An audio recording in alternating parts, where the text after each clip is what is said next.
नमस्तुभ्यं नमस्तुभ्यं नमस्तुभ्यं नमस्तुभ्यं श्री शिवाय नमस्तुभ्यं श्री शिवाय नमस्तुभ्यं। धर्म प्रेमी बंधु, आज श्री शिव महापुराण रुद्र संहिता सती खंड का 12वें अध्याय में आप सब सुनेंगे दक्ष प्रजापति का तपस्या के प्रभाव से शक्ति का दर्शन और उनसे रुद्र मोहन की प्रार्थना करना।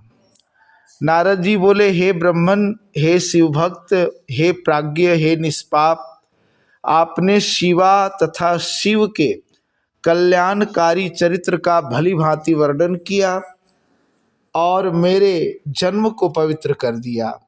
अब आप यह बताइए कि व्रत में दृढ़ता रखने वाले दक्ष ने तप करके देवी से कौन सा वर प्राप्त किया तथा वे शिवा किस प्रकार दक्ष कन्या के रूप में उत्पन्न हुई। ब्रह्मा जी बोले, हे नारद, तुम इन मुनियों के साथ शिव में भक्ति रखने के कारण अत्यंत धन्य हो। उत्तम व्रत वाले दक्ष ने जिस प्रकार तपस्या की तथा वर प्राप्त किया उसे सुनो। मेरी आज्ञा पाकर वे बुद्धिमान महाराज दक्ष प्रजापति उस कार्य को की सिद्धि की इच्छा से चित्त को समाहित कर देवी जगदम्बिका की उपासना के लिए गए और क्षीर सागर के उत्तर तट पर रहने वाली उन जगदम्बिका को हृदय में धारण करके तथा प्रत्यक्ष दर्शन करने हेतु तपस्या करने लगे। इंद्रियों को अपने वश में करके दृढ़व्रती उन दक्ष ने देवताओं के 3000 वर्ष पर्यंत नियम पूर्वक तप किया। उन जगन्मयी शिवा का ध्यान करते हुए दक्ष ने कुछ दिन पत्ते खाकर, कुछ दिन जल पीकर, कुछ दिन निराहार रहकर तथा कुछ दिन वायु पीकर उस समय को व्यतीत किया। इस प्रकार वे सुव्रत दुर्गा के ध्यान में संलग्न होकर बहुत समय तक तपस्या करते रहे और अनेक नियमों से देवी की आराधना करते रहे। तब हे मुनिश्रेष्ठ, अहिंसा, ब्रह्मचर्य आदि नियमों से युक्त होकर जगदम्बिका की पूजा करते हुए उन दक्ष के सामने जगदम्बा शिवा प्रत्यक्ष हुई। तब दक्ष प्रजापति ने उन जगन्मयी जगदम्बा को अपने सामने प्रत्यक्ष देखकर अपने को कृत्य समझा।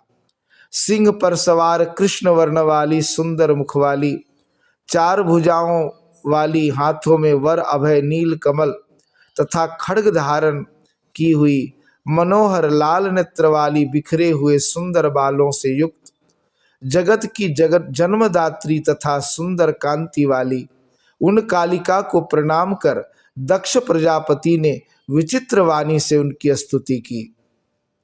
दक्ष बोले, जगदम्बा महामाये जगदीशे महेश्वरी कृपां कृत्वा नमस्तेस्तु दर्शितं स्ववपुर मम प्रसीद भगवत्याद्ये प्रसीद शिवरूपिणी प्रसीद भक्तवरदे जगन्माये नमोस्तुते। हे जगदम्बे, हे महामाये, हे जगदीश्वरी, हे महेश्वरी, आपने कृपा करके मुझे अपने रूप का दर्शन दिया है, आपको मेरा नमस्कार है। हे भगवती आद्य, मुझ पर प्रसन्न हो। हे शिव रूपिणी प्रसन्न हो।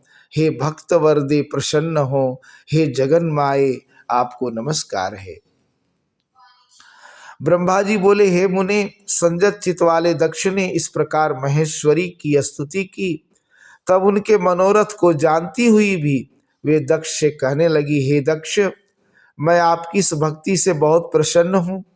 तुम्हारे लिए कुछ भी अदेय नहीं है, अतः अपना अभिष्ट वर मांगिए। ब्रह्मा जी बोले, जगन्माता के इस वचन को सुनकर दक्ष प्रजापति अत्यंत प्रसन्न होकर शिवा को बारंबार प्रणाम करते हुए कहने लगे, हे जगदम्बा, हे महामाये, यदि आप मुझे वर देना चाहती हैं तो मेरे वचनों को सुनिए और प्रसन्नता से मेरा मनोरथ पूर्ण कीजिए। जो मेरे स्वामी शिव हैं, वे रुद्र नाम से ब्रह्मा के पुत्र रूप में अवतरित हुए हैं। वे परमात्मा के पूर्णावतार हैं। परंतु अभी तक आपका अवतार नहीं हुआ है। आपके अतिरिक्त उनकी पत्नी कौन हो सकती है? अतः हे शिवे, आप पृथ्वी पर अवतरित होकर उन्हें मोहित करें। हे देवी, आपके अतिरिक्त अन्य कोई भी उन्हें मोहित नहीं कर सकती, इसलिए आप इस समय मेरी कन्या के रूप में जन्म लेकर शिव पत्नी बने।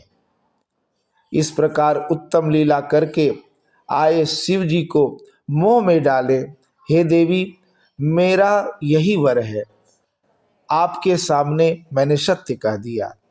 इसमें केवल मेरा ही स्वार्थ नहीं है, अपितु संपूर्ण लोकों का तथा ब्रह्मा विष्णु तथा शिव जी का भी स्वार्थ है। इसलिए ऐसा करने के लिए ब्रह्मा जी ने मुझे प्रेरित किया है। ब्रह्मा जी बोले। दक्ष के इस वचन को सुनकर जगदम्बा मन में उन शिव जी का स्मरण करके हंसकर कहने लगी। देवी बोली, हे तात, हे प्रजापते, हे दक्ष, मेरी सत्य बात सुनिए। मैं आपकी भक्ति से अत्यंत प्रसन्न होकर सब कुछ वरदान करने वाली हूँ। हे दक्ष, मैं महेश्वरी आपकी पुत्री बनूंगी, इसमें संदेह नहीं। मैं आपकी भक्ति के वश में हो गई हूँ। हे अनघ, मैं अत्यंत कठोर तप करके ऐसा प्रयत्न करूंगी जिससे शिव जी से वर को प्राप्त कर उनकी पत्नी बन जाऊं। हे वे प्रभु सदाशिव ब्रह्मा और विष्णु के सेव्य, विकार रहित तथा पूर्ण है, अतः बिना तप के इस प्रकार की कार्य सिद्धि नहीं हो सकती है। मैं तो प्रत्येक जन्म में उनकी प्रिय दासी हूँ और अनेक प्रकार के रूप धारण करने वाले वे सदाशिव मेरे स्वामी हैं। वे वर के प्रभाव से ब्रह्मा जी की भ्रिकुटी से अवतीर्ण हुए हैं और मैं भी उन्हीं की आज्ञा से ब्रह्मा जी के वरदान से इस लोक में अवतार लूंगी। हे तात, अब आप अपने घर जाइए। मैंने अपनी दूती को सारी बात बता दी है। मैं कुछ ही दिनों में आपकी कन्या बनकर शीघ्र ही शिव की पत्नी बनूंगी। इस प्रकार दक्ष प्रजापति से श्रेष्ठ वचन कहकर और मन में शिव की ध्यान आज्ञा पाकर वे शिव जी के चरण कमलों का ध्यान करके पुनः कहने लगी। देवी बोली, हे प्रजापते, परंतु मेरी एक प्रतिज्ञा अपने मन में सदैव रखना। मैं इस प्रतिज्ञा को तुम्हें सुना देती हूँ, उसे सत्य समझना, असत्य नहीं। यदि आपने कभी मेरा अनादर किया तो मैं अपना शरीर त्याग दूंगी, यह सत्य है। मैं सर्वथा स्वतंत्र हूँ, अतः दूसरा शरीर धारण करूंगी। हे प्रजापते, मैं प्रत्येक सर्ग में आपकी कन्या बनकर शिव जी की पत्नी बनूंगी। मैंने यह वरदान आपको दिया। ब्रह्मा जी बोले। इस प्रकार दक्ष प्रजापति से कहकर वे महेश्वरी उनके देखते देखते वहीं अंतर्धान हो गई। देवी के अंतर्धान होने पर दक्ष भी अपने घर चले गए और यह विचार कर आनंदित हो गए कि देवी मेरी कन्या बनकर अवतार ग्रहण करेंगी। इस प्रकार श्री शिव महापुराण के अंतर्गत द्वितीय रुद्र संहिता के द्वितीय शती खंड में दक्षवर प्राप्ति वर्णन नामक 12वां अध्याय पूर्ण हुआ। नमस्तुभ्यं नमस्तुभ्यं नमस्तुभ्यं नमस्तुभ्यं श्री शिवाय नमस्तुभ्यं श्री शिवाय नमस्तुभ्यं दुर्गतिहारिणि दुर्गा जय जय काल विनाशिनी काली जय जय उमा रमा ब्रह्मानी जय जय सीता रुक्मिणी राधा जय जय। तो ये था 12वां अध्याय और कल 13वें अध्याय में आप सब सुनेंगे ब्रह्मा की आज्ञा से दक्ष द्वारा मैथुनी सृष्टि का आरंभ, अपने पुत्र हर्यश्वों तथा सबलाश्वों को निवृत्ति मार्ग में भेजने के कारण दक्ष का नारद को शाप देने की कथा। आज के लिए इतना ही। धन्यवाद।